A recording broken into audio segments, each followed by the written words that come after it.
Evangelismo pessoal, última aula do discipulado. E como eu falei, nós podemos passar muito tempo, nós podemos fazer uma semana só de evangelismo pessoal. Nós fazemos uma aula de seminário que é exclusivamente evangelismo pessoal. Mas nossa aula hoje à noite é mais falar sobre a importância, a razão que devemos participar, a motivação da gente estar participando do evangelismo pessoal como discípulo de Jesus Cristo, porque na realidade nós somos chamados de fazer discípulos. Mateus capítulo 28. Ide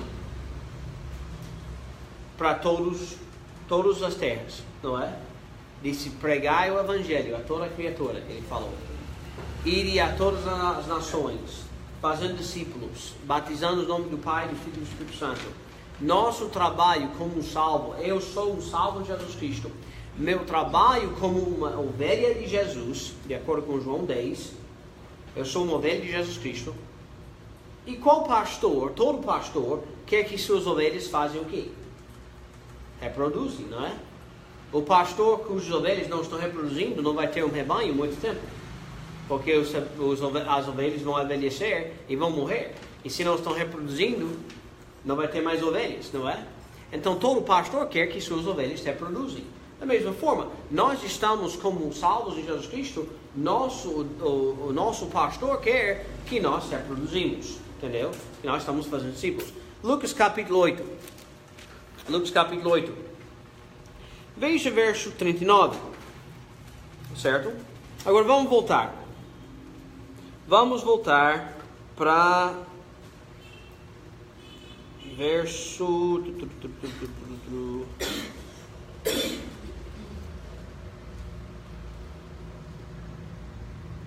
vamos para verso 34. Verso 35. Vamos verso 35. E saíram a ver o que tinha acontecido e vieram ter com Jesus. Acharam então o homem de quem haviam saído os demônios, vestido em seu juízo, assentado aos pés de Jesus, e temeram. Então, estamos falando sobre a história do endemoniado, o homem que estava cheio de demônios, legião, certo? 1000 demônios estavam dentro dele. Ele andava, até tentaram acorrentar ele, e ele quebrava as correntes. Ele andava pelos cemitérios, pelos sepulcros, certo? Andava sem roupa. Jesus salvou ele, fez um milagre, expulsou os demônios e também ele colocou a sua fé em Jesus, foi salvo. Quando o povo chegou a ver, disse o que sobre ele? Estava ali no seu próprio juízo, estava vestido. Veja a transformação que foi feita na hora. Certo? Agora, e o povo temeram. E os que tinham visto contaram-lhes também como fora salvo aquele endemoniado. E toda a multidão da terra dos gadarenos ao redor lhe rogou que se retirasse deles, porque estavam possuídos de grande temor. Não estavam mais possuídos por demônios, agora é por temor. E entrando ele no barco, voltou. E aquele homem de quem haviam saído os demônios rogou-lhe que o deixasse estar com ele. Então, o que foi que o homem queria? O homem queria acompanhar Jesus, não foi? Deixa-me entrar no barco, acompanhar o Senhor nas suas viagens, não foi isso? Mas Jesus o despediu, dizendo, Jesus disse, não, você não pode, não vem conosco. O Jesus estava fazendo isso para rejeitar ele? Não. Jesus teve um trabalho maior para ele fazer, que estava em verso 39. Torna para a tua casa e conta quão grandes coisas te fez Deus. E ele foi apregoando por toda a cidade quão grandes coisas Jesus lhe tinha feito. Testemunhando, exatamente.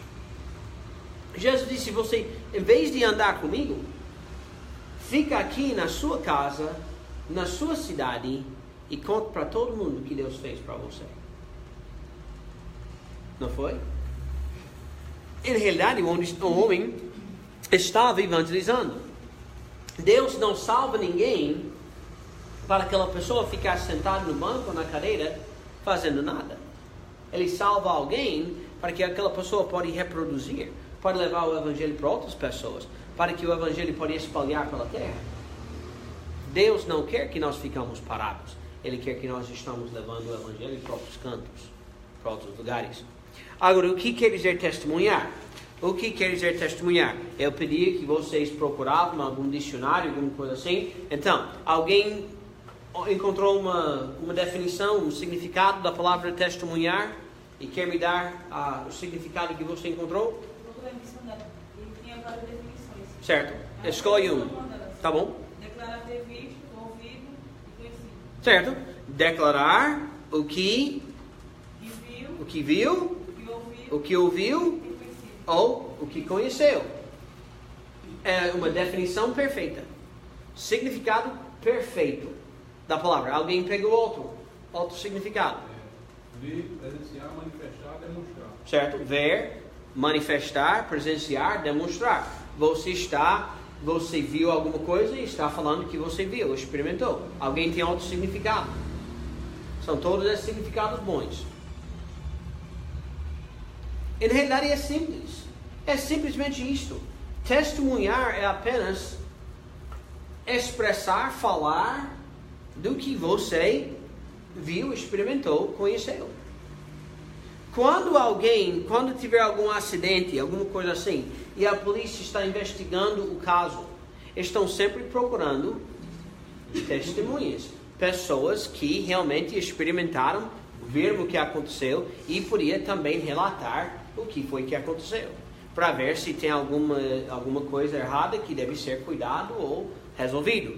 Em João 9, 1-38, quando questionado pelos líderes, como finalmente, em verso 25, respondeu o cego da nascença? Agora, vamos voltar, eu conto a história rapidinho. Houve um homem que nasceu cego. Encontrou com Jesus, Jesus curou ele, fez ele ver. Daí, ele foi falar com o pessoal que Jesus curou ele. Os fariseus queriam dizer, não, Jesus não pode fazer isso. Realmente você não foi cego. Essa aqui é toda a história sua. Você nunca era cego. Daí chamaram ele de cego. Daí chamaram os pais dele. Esse é seu filho. É nosso filho. Ele era cego. Era cego. E ali, como foi curado? A gente não sabe. Pergunta ele. Ele já é homem, pode responder por si mesmo. Daí os fariseus chegaram a ele e disse, e aí, o que aconteceu? Ele disse, eu já falei para vocês. Vocês não me escutaram, mas eu já falei. Foi Jesus que me curou, mas vocês estão querendo saber tanto, então vocês creiam nele. A gente não vai crer nele não, ele está cheio de demônios. E esse vai e vem entre ele e os fariseus, até que ponto que eles expulsaram desse homem da sinagoga. Disseram, você está expulso da sinagoga agora. Em verso 25, ele finalmente deu resposta sobre isso tudo. Como foi a resposta dele em verso 25, de capítulo 9 de João? Ele disse uma coisa que eu sei. Agora ele disse, eu não vou entrar em teologia. Não vou entrar em questão se esse Jesus é Deus, se esse é o Messias, se ele é cheio de demônios ou não. Mas uma coisa que eu sei. Eu era cego. E agora eu vejo. Ele queria mostrar para eles, o homem queria mostrar para os fariseus, que ele acreditava que Jesus realmente fez isso. Que Jesus realmente teve o poder. Que Jesus, ele não entendeu toda a teologia de Jesus Cristo, mas ele sabia uma coisa. Jesus Cristo salvou a vida dele. Ele não podia. Quando nós estamos falando em evangelismo pessoal, entende bem. Você não precisa saber todos os versos sobre todos os assuntos da justificação e santificação e purificação e essas outras ações. O que você precisa saber é que Jesus Cristo morreu na cruz por você e salvou você dos seus pecados. Ele pode fazer a mesma coisa para qualquer outra pessoa que coloca sua fé em Jesus também. O homem disse uma coisa que eu sei. Eu era cego, agora eu vejo. Entendeu? Evangelismo pessoal não tem que ser uma coisa complicada. Não tem que ser. Em João 4, 5-30, a mulher samaritana fez o que quando finalmente reconheceu que encontrou Cristo? Foi anunciar para os outros. Ela foi logo para a cidade anunciar para os outros. A Bíblia diz que até deixou aquela vasilha que ela levou para tirar água, deixou aquela vasilha, deixou cair no chão. Quem sabe que talvez quebrou aquela vasilha quando bateu no chão. Mas ela não importava nunca mais com aquela água. O que ela queria era voltar para casa e falar para todos que ela tinha encontrado com Jesus Cristo. Eu encontrei um homem que me falou tudo. Este não é o Cristo? A Bíblia diz que todos os homens da cidade vieram com ela, saindo para conhecer Jesus Cristo. Agora, a mulher samaritana entendeu todos os versos da Bíblia que falam da salvação? Não. Mas ela sabia que ela encontrou com Cristo, que Cristo salvou a alma dela, ela queria que os outros conheceram também. Não tem que ser complicado. Mas é importante que nós nos envolvemos. Não é necessário saber tudo sobre Jesus, mas saber o que Ele fez para te salvar. Entendeu? Você não tem que saber tudo sobre Jesus, mas você tem que saber o que Ele fez para te salvar. Essa é a razão que Paulo, em 1 Coríntios 15, fez a história do Evangelho tão simples. Que Jesus Cristo veio, morreu na cruz, foi sepultado e ressuscitou ao terceiro dia. O Evangelho, as boas novas. Porque um salvo deve ser uma testemunha e um ganhador de almas. Porque um salvo deve ser uma testemunha e um ganhador de almas. Em Atos 1:8 é o quê? É uma ordem de Jesus Cristo. Ser-me-eis testemunhas. Vocês, gostam ou não, queiram ou não, não importa se você está com vontade ou não, sereis testemunhas para mim. É uma ordem. Tem que ser uma testemunha. Agora, você pode ser uma testemunha boa, você pode ser uma testemunha ruim, mas será uma testemunha. É uma ordem. Mateus 4:19 é um dever e desejo de Jesus de nos fazer o quê? Pescadores de homens. Pescadores de homens. Agora, o que o pescador faz? O que o pescador faz? Ele lança a rede, ele lança a vara, não é? Quando ele lança a vara, o que está no fim da vara? O anzol. Mas o que está no anzol? A isca. Isso mesmo. Às vezes, quando nós estamos lançando a rede ou lançando a vara, devemos também colocar uma isca ali, né? Sim. Sim. Mostrar que realmente a salvação é bom. É bom. A gente quer pegar no anzol, sim, mas nós queremos fazer de um jeito correto. Romanos 1:14, 1 Coríntios 9:16. Além de ser uma ordem, além de ser um dever e desejo de Jesus nos fazer pescadores, é o que em Romanos 1:14? Uma obrigação. É uma obrigação. É uma obrigação moral. Pois é injusto guardar para nós a salvação. É uma injustiça. É uma injustiça de guardar para você a salvação. Paulo falou, eu sou um devedor. Falando da obrigação moral. Entendeu? Todo mundo fala de ajudar o próximo. Qual é a melhor maneira de ajudar o próximo? Dar uma moeda para o pobrezinho? Ou explicar o Evangelho para alguém que está morrendo, indo para o inferno? Qual é melhor? É. Aquela moedinha que você joga naquela coitadinha, naquele coitado que está ali pedindo dinheiro. Está pedindo esmolas. Aquela moeda vai ajudar por quanto tempo? Talvez um dia. O Evangelho vai ajudar por quanto tempo? Então, qual é melhor? Qual é a melhor maneira de ajudar seu próximo? Você me diz. Ezequiel 3, 17, 18 é uma responsabilidade. Ezequiel 3, 17, 18 é uma responsabilidade. Em Ezequiel 3 nós temos aquela história da atalaia, de vigia, certo? Nós somos, em número 1 ali, na verso, mas número 1, nós somos atalaias. O que é uma atalaia? Vigia, vigilante. A pessoa que fica na torre olhando, certo? Vigia, vigilante. Número 2, qual é o trabalho do atalaia? Fazer o quê? Avisar aqueles em perigo. Avisar aqueles que estão em perigo. Para avisar aqueles em perigo. Certo? Número 3. Se não avisar o ímpio, o que vai acontecer com o ímpio? Ele vai morrer na sua iniquidade. Exatamente. Se não avisar o ímpio, morrerá na sua iniquidade.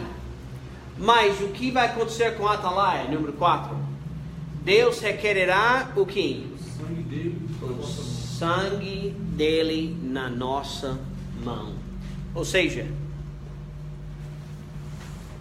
imagina comigo, você é um salvo, você aceitou a Cristo, está arrebatado, você passa a tribulação lá no céu, no tribunal de Cristo. Tribulação aqui aconteceu na terra. No fim da tribulação, a gente volta com Jesus Cristo, passamos 1000 anos reinando com Ele no reino milenar. No fim do reino milenar, o grande trono branco. E naquele grande trono branco, você está assistindo todos os seus amigos, conhecidos, familiares, sendo lançados no lago de fogo. Como é que você vai sentir?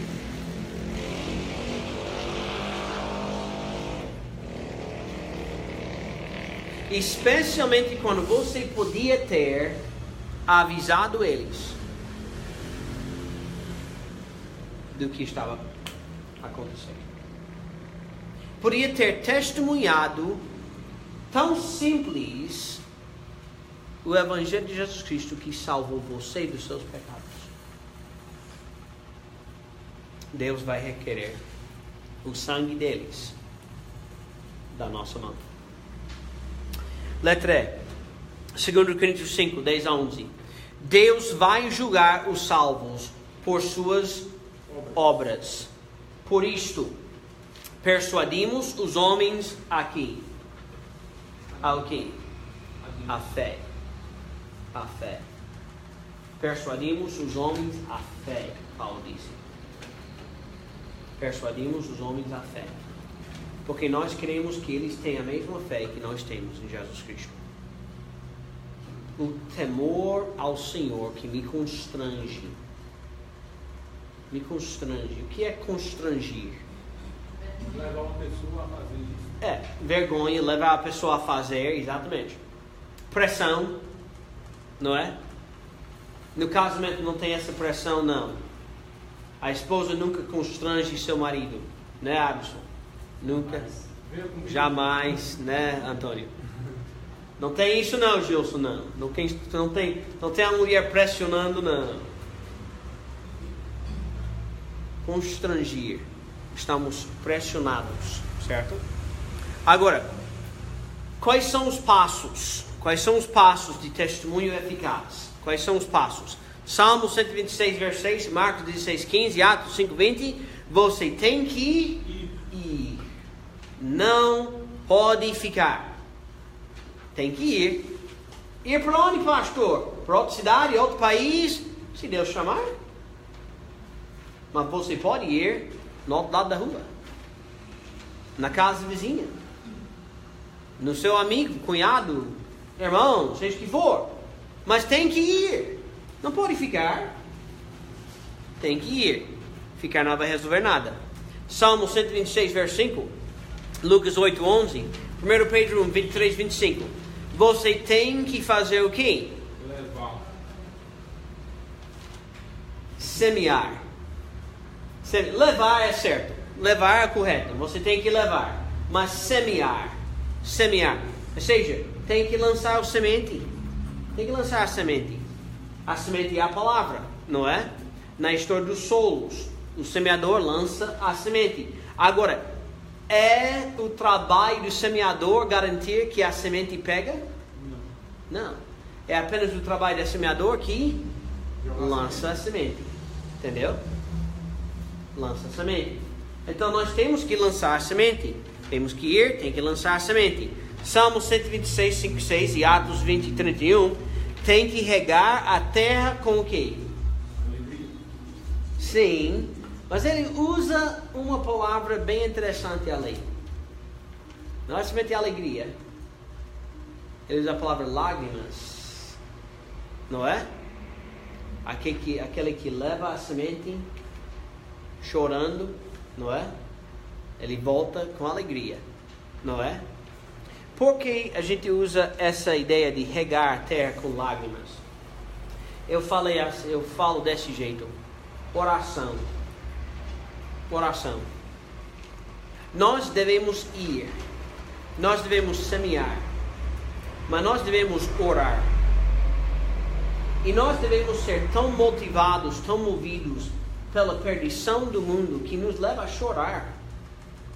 Você já parou para pensar quantos milhões, quantos bilhões vão para o inferno? Você sabia quantos habitantes tem na Terra agora, nesse momento?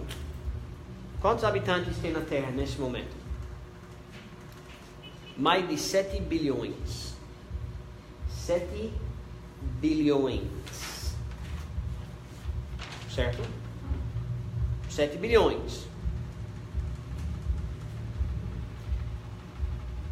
Nesses 7 bilhões de pessoas, estatísticas nos dizem que mais de 50% nunca ouviram o Evangelho. Então, mais de 3 bilhões e meio nunca uma vez ouviram o Evangelho. Agora, para ajudar você a saber o que nós estamos tratando, nós estamos tratando mais ou menos a população total de China e da Índia. Você coloca todas as pessoas da China e da Índia juntos, você tem mais ou menos 3 bilhões por aí.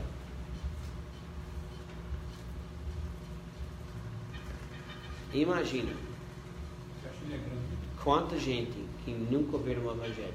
Eu não estou dizendo que todo mundo na China nunca ouviu o Evangelho. Estou dizendo, você pega a população daqueles dois países, ajunta, você tem mais ou menos dessa mesma. E eu estou falando ao redor do mundo. Quantas pessoas aqui no Brasil nunca ouviram o Evangelho? Tem muitos aqui no Brasil. Entendeu? Então nós devemos estar orando e chorando também por causa desses perdidos. Salmo 126, 5 e 6. Com fidelidade e oração, nós vamos fazer o quê? Colher. Colher. Com fidelidade e oração, vai colher. Vai colher. Voltamos de novo ao lavrador. O lavrador, ele vai ao campo. Ele semeia. Ele rega a terra, não é? E ele espera para o quê? A colheita. Agora, ele força a colheita? Não. O lavrador, quando está semeando, ele sabe como vai ser a colheita? Quanto vai ser? Não. Ele ora, ele espera, ele rega a terra, mas a colheita é determinada por quem? Por Deus. Mesma coisa no evangelismo. Nós irmos, nós vamos, nós semeamos, nós oramos, regamos, mas a colheita é do Senhor. Jesus que tem que salvar a alma. Eu não posso salvar ninguém. Meu trabalho é ir e semear. Entendeu? E Deus vai dar a colheita. Agora, número 3. Há vários planos que pode usar para semear. Quando nós estamos falando de semear o Evangelho, nós não temos que usar somente uma maneira, um modo, certo? Tem vários planos. Você poderia usar o livro de João, poderia usar o livro de Romanos, você poderia usar alguns versos em João, alguns versos em Romanos e outras coisas assim. Eu coloquei aqui um plano, usando o livro de Romanos. Só o livro de Romanos. Mas você pode fazer, adaptar do modo que você acha melhor para você. Entendeu? Aqui nós temos o modo. Você pode usar o que você gosta mais. Primeiramente, nós chamamos isso o caminho de Romanos, certo? O caminho de Romanos. Romanos 1:16 e 6:23. É o desejo de Deus que todos venham a conhecer a salvação, a vida eterna. É o desejo de Deus que todos conhecem ou tenham a vida eterna. Deus está interessado em lançar qualquer pessoa no inferno? Não, Deus não quer fazer isso. Não é desejo de Deus de lançar todo mundo no inferno? Não. Ele muito prefere que todos venham a arrependimento. Ele falou em 2 Pedro. Então, se esse aqui é o desejo dele, em Romanos 1:16 e 6:23, a gente pode ver que o desejo de Deus é que todos tenham uma vida eterna. Em Romanos 3:10, 23 e 5:12, não há um justo. Não há um justo. Ou seja, todos são pecadores. Todos estão afastados de Deus. Não há nenhum homem que tem como se aproximar de Deus por seus feitos. O mais que o homem quer chegar a Deus, ele só se afasta de Deus por seus feitos. É impossível. Fica numa vida desanimada porque não tem como chegar a aproximar a Deus por causa do seu pecado.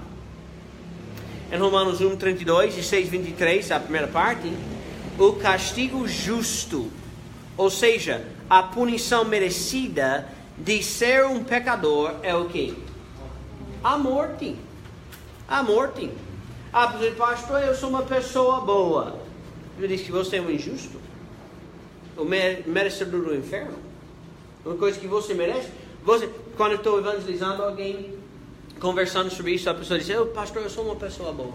Disse: você acha uma pessoa boa mesmo? Sim, pastor, me acho uma pessoa boa. Certo, então, você realmente quer o que merece? Quer o que merece. Realmente você quer o que você merece de Deus? Eu quero o que eu mereço de Deus. Tem certeza absoluta? Vou perguntar mais uma vez. Tem certeza que você quer o que merece? Quero o que eu mereço. Certo? Você já mentiu? Pastor, mentirinha. Não que chama alguém que mente? Mentiroso. Você já roubou? Não, pastor, nunca roubou. Você já admitiu que é mentiroso? Como é que eu vou confiar que você nunca roubou? Não, mas quando é criança eu roubo. Tá, roubou? Que eu chamo alguém que rouba. Ladrão. Você já matou? Nunca matei ninguém, pastor. Mas você já admitiu que é mentiroso e ladrão? Como é que a gente vai confiar no mentiroso e ladrão? Você já odiava alguém? Sim, pastor. Jesus disse: se odiava alguém, já matou no coração. Você adulterou? Não, pastor, nunca na minha vida, não fiz isso não. Mas você já admitiu que é mentiroso, que é ladrão, que é assassino. Como é que a gente vai confiar em você mais? Você realmente quer o que você merece? O salário do pecado é a morte. O que você merece, de acordo com a Bíblia, é morrer para o inferno. Romanos 1:32, 6:23, primeira parte.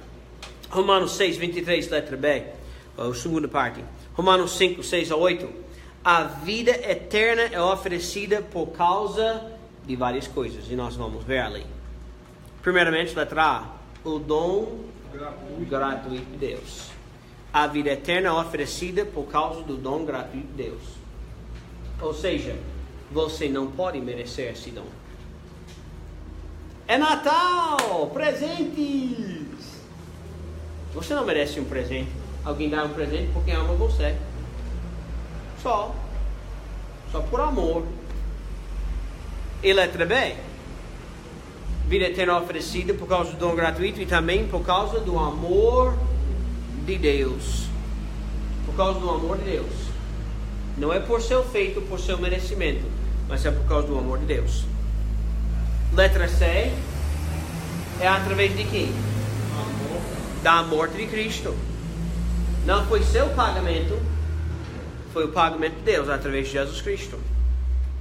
E esse pagamento pelo amor de Cristo foi através de quê? Do sangue de Cristo derramado na cruz. O preço da minha salvação foi alta? Foi muito alta, altíssimo. Era o sangue de Jesus Cristo. Era pelo sangue de Jesus Cristo. E a mesma coisa para todos nós. Romanos 10, 8 a 13. O dom de salvação pode ser aceito a qualquer momento. Agora entende bem. Só tem que ser aceito uma vez. Mas essa vez pode ser qualquer momento. Tem pessoas que acham que tem que estar na igreja para aceitar Cristo. Não tem que estar na igreja para aceitar Cristo. Você toma sua decisão de aceitar Cristo quando você entende o que é, entende o que Deus fez, entende como você aceitar Cristo. Romanos 10, 8 a 13. O dom de salvação pode ser aceito a qualquer momento. Letra A. Envolve duas coisas: a fé e o arrependimento. Fé e o arrependimento. Letra B. Com o coração, crer. Tudo sobre Jesus Cristo. Com o coração você crê. Isso está falando da fé. Que Ele morreu para os pecados todos. Que Ele ressuscitou da morte. Que somente Ele pode salvar sem ajuda ou merecimento de qualquer homem. Crer. Fé. No coração.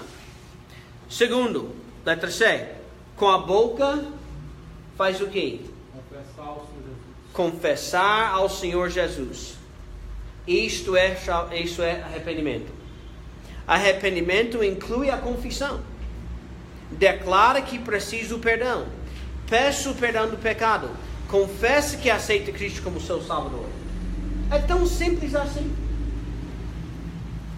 A pessoa aceita Cristo por causa da fé do coração e a confissão da boca. O arrependimento traz a confissão. Porque a pessoa vê que não pode se salvar. Que é só Jesus que pode salvar. Em Romanos 6, 9 e 11. Que se Cristo morreu e ressuscitou uma vez, aqueles que aceitam a Cristo de verdade somente faz isso uma vez para sempre. A pessoa tem que aceitar Cristo cada vez que peca? Não. A pessoa aceita Cristo uma vez. Nascer de novo uma vez. Jesus Cristo morreu uma vez. Se a pessoa está constantemente aceitando a Cristo, sabe o que está fazendo? Crucificando Jesus Cristo de novo. Tá? Pendurado ele na cruz de novo. Tem que matar ele de novo. Porque aparentemente a primeira vez quando morreu não foi suficiente para mim salvar os meus pecados. Claro que não. Existe até uma teoria do que a gente tem que se converter todos os dias. E se está fazendo isso, então Jesus Cristo teve que se crucificar todos os dias. Não. Jesus morreu uma vez. Você aceita Cristo. Agora, nota que eu disse de verdade. Porque tem pessoas que tomam decisões movidas por emoção, ou enganados, ou por outras razões. Deus me salva dessa dificuldade, dessa aflição que estou passando. Isso não é salvação. Deus me tira do hospital. Espera aí, isso não é salvação. Salvação é quando a pessoa sabe que é um pecador, sabe que não pode se salvar e coloca sua fé unicamente em Jesus Cristo como seu Salvador. Agora, o que pode ser feito diariamente para ser uma boa testemunha? Primeiro, orar, falar com Deus. Segundo, deixe Deus falar contigo. Lê a Bíblia. C. Falar com outros do amor de Cristo. Seja uma boa testemunha. D. Mantenha uma boa comunhão com os outros membros da sua igreja. Ou seja, fiel. Frequenta, seja fiel. Letra E. Deve assistir todos os cultos na igreja e não deixar que nada interromper a sua frequência nos cultos.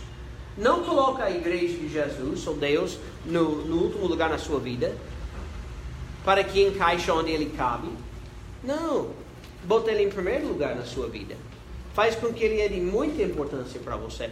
Porque pessoas estão olhando, você diz que é um salvo, você diz que é uma testemunha, então seja uma testemunha. Se você não está sendo uma testemunha, as pessoas vão olhar na sua vida e dizer, mas eu achava que um salvo ia para a igreja. Não é? Se você não está lendo a Bíblia, como é que você vai ter as respostas quando a pessoa pergunta?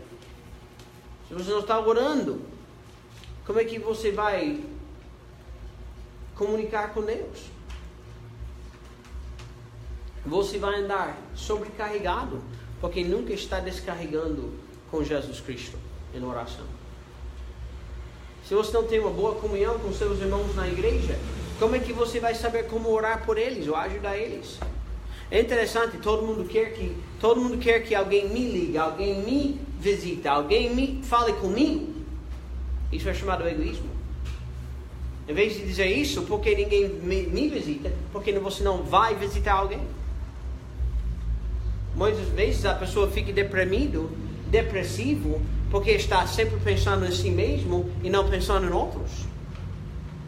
É muito mais fácil sair dessa quando você está pensando nas necessidades de outras pessoas, em vez de somente as suas. Entendeu? É quando nós começamos a internalizar, só olhar para cá, que a gente fica desanimado. Porque a gente começa a ver todas as falhas, todas as maneiras que as pessoas me falharam. Espera aí, está errado. Vamos ser ativos, vamos ser testemunhas, vamos evangelizar, vamos levar o evangelho para outras pessoas. Vamos fazer o que Deus nos mandou fazer. Entendeu? Evangelismo pessoal. Agora, se Deus quiser, já estou conversando com